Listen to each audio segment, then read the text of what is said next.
আৰু ভোগালী বিহুৰ মেলা ইয়াতে পিঠা বনাই আছে, পিঠা খাই যাম আপোনালোকক দেখাই দিম আছো। চাওক গোৱালপাৰা ইণ্ডিয়া গেট এনেকৈ মজা বনাইছে, ৱাও মেজিক ঘৰ। তো এইখন হ'ল ৰংঘৰ, বাঁহ দি বনোৱা আৰু খেৰ দি বনোৱা আৰু ইণ্ডিয়া গেট। তো ক'ত বনাইছে ৰংঘৰ, ক'ত বনাইছে ইণ্ডিয়া গেট, কিয় বনাইছে, তো বলক ভিডিঅ'টো আৰম্ভণিৰ পৰা আৰম্ভ কৰোঁ, চাই থাকক। তো আপোনালোকৰ ইণ্ডিয়া গেট চাবলৈ আপোনালোকে ৰেডি হৈছে, তো বলক চাই থাকক।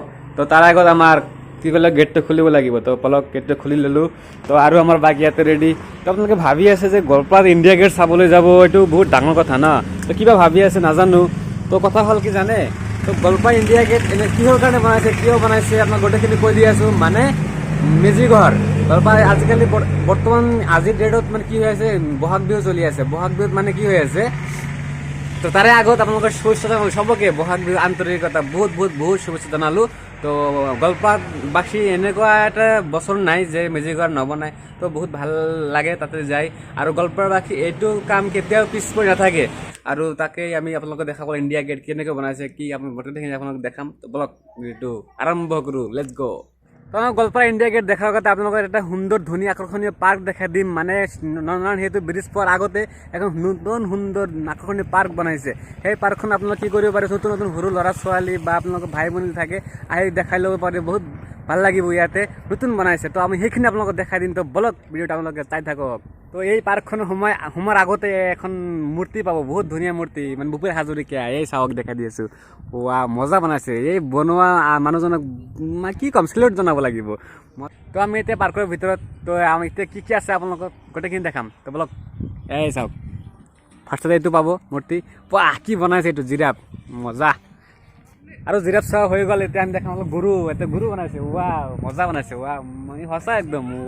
এই চাওকচোন, নাক কাণ চকু একদম, এই চাওক মজা। তো এতিয়া গৰু চোৱা হৈ গ'ল, এতিয়া আমি আপোনালোক এখন ডাইনাছৰ, এই চাওক ডাইনাছৰ কেনেকুৱা, এই চাওক সাপৰ নিচিনা গৰু, ইমান ডাঙৰ, এই চাওক মজা, কিমান ডাঙৰ, সঁচা যেন লাগিছে। ডাইনাছৰ দেখা হৈ গ'ল, যীশুখ্ৰীষ্ট এইটো মূৰ্তি, বহুত ভাল লাগিল।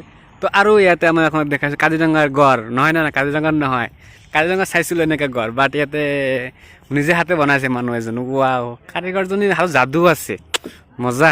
কিন্তু কাজিৰঙা চুব পৰা নাই, এতিয়া আহি চুলোঁ ইয়াতে, বাহ। গোৱালপাৰাতো এনেকুৱা কাজিৰঙাত নিচিনা গড় এনেকুৱা আছে, আৰু চাওক পৃথিৱী বনাইছে ইয়াতে, এই চাওক পৃথিৱী মোৰ হাতত, এতিয়া পৃথিৱী ঘূৰাই আছোঁ, কি অদ্ভুত এটা মানুহজনে যে বনাইছে, কাৰিকৰজনী হাতত, সেই কি ক'ব, চেলিউট তাক, পৃথিৱী বনাইছে চাওক, এই চাওক।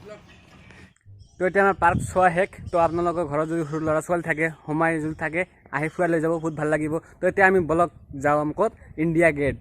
তো আহি আমি চিভিল হস্পিটেল পাই গ'লোঁ গোৱালপাৰা, বহুত ডাঙৰ হস্পিটেল, চৰকাৰী হস্পিটেল ইয়াতে, এই ৰাইট ফালে, গোৱালপাৰা যোৱাৰ সময়ত ৰাইট ফালে পৰিব, এই গোৱালপাৰা হস্পিটেল। তো আমি আহি ফাইনেলি পাই গ'লোঁ শাস্ত্ৰীনগৰ গোৱালপাৰা। তো আমি বলক চাম, ভিতৰত প্ৰৱেশ কৰিম এতিয়া, ইণ্ডিয়া গেট চাম, আৰু লগত আমি ভোগালী বিহু চাম। আপোনালোকে দেখা দি আছোঁ, ইমান মানুহ না, এই গেট প্ৰৱেশ কৰিম এতিয়া, বলক। আৰু আহক মোৰ লগত, ফ্ৰীতে বাঁহ দি বনোৱা ইণ্ডিয়া গেট চাই যাওক। আৰু এই বাওঁফালে মেজিক ঘৰ বনাইছিল, জ্বলাই পেলাইছে।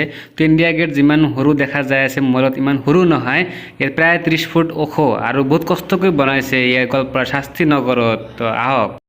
আৰু ভোগালী বিহুৰ মেলা ইয়াতে পিঠা বনাই আছে, পিঠা খাই যাম, আপোনালোকক দেখাই দিম আছোঁ। তিলৰবিলাক 40 টকাকৈ, দাম বেছি নহয়, নাৰিকলৰ এইটো 10 টকা না, লাৰুবিলাক কিবা 10 টকা, এইবিলাক 20 টকা, তেল পিঠাবিলাক 20 টকা। আচ্ছা।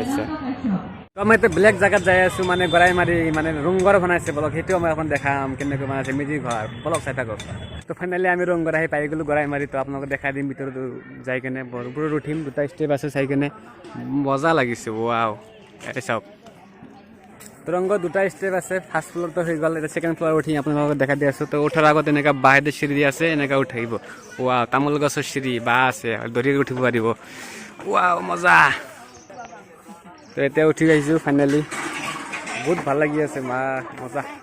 খেৰ আৰু বাঁহেৰে মাজে এনেকুৱা ৰংঘৰ বনাইছে, খেৰ আৰু বাঁহেৰে ৰংঘৰ, মানে প্ৰকৃতি একদম, মানে কোনো ইয়াতে চিমেণ্ট বালা নাই, এনেকুৱা ৰংঘৰ, বহুত ভাল লাগিছে ইয়াতে উঠি আহি কিনে। তো আপোনালোকক আৰু বাহিৰৰ ভালকৈ দেখাই দি আছোঁ। এইখন বনাওঁতে প্ৰায় 1 মাহমান সময় লাগিছে, আৰু প্ৰায় আপোনাৰ 10-12 হাজাৰ টকা খৰচ হৈছে। ইমান কম খৰচত ইমান এনেকুৱা এটা ৰংঘৰ বনোৱা অসম্ভৱ কথা। এইটো মানুহ নিজে হাতেৰে বনাইছে, বাট কোনো বাহিৰৰ পৰা মানুহ আহি বনোৱা নাই, লোকেল মানুহে নিজৰ বাঁহ আৰু খেৰ দি আৰু তামোল গছ দি এখন ৰংঘৰ বনাইছে। বাহ, বহুত ধুনীয়া লাগিছে। তো গোৱালপাৰা গৰাইমাৰী যিটো ৰংঘৰ বনাইছে তাৰ সিহঁতক বহুত ধন্যবাদ জনাইছোঁ, বহুত ভাল লাগিছে। আমাৰ গোৱালপাৰাত এনেকুৱা ৰংঘৰ বনাইছে আৰু বিহু ইয়াতে শেষ। সামৰিছোঁ, টাটা বাই বাই বিহু।